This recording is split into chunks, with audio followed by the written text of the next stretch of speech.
దేవునికి నీవంటే బాగా తెలుసు. నీ ఓటు వేసి గెలిపించిన లీడర్కి నీవంటే తెలియదు. బట్ ప్రపంచ సృష్టికర్తకి నిన్ను బాగానే తెలుసు. నేను ఆయన ఎరిగి ఉన్నారు, పేరు పెట్టి పిలుస్తున్నారు ఆయన. He knows you very perfectly. అందుకని చెప్తున్నారు, ఐ నో యూ.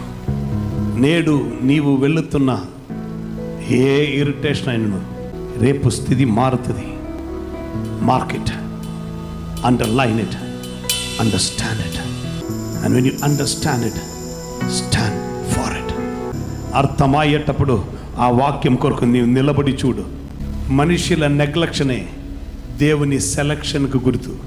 ఇషయ్, నీకు ఇక పిల్లలు ఎవరు లేరా? ఇషయ్ అంటారు, ఉండినా పెద్ద ప్రయోజనం లేదు. అదేంటి?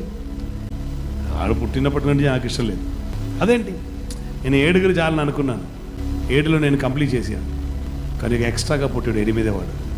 ఇషయ్, నీకు తెలియదా నేను అక్కడే స్టార్ట్ చేశానని? ఆ 8 వారిలోనే నేను స్టార్ట్ చేశాను.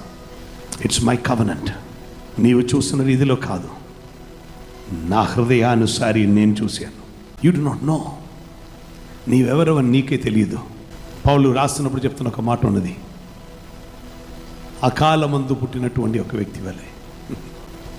God says, but that was my time.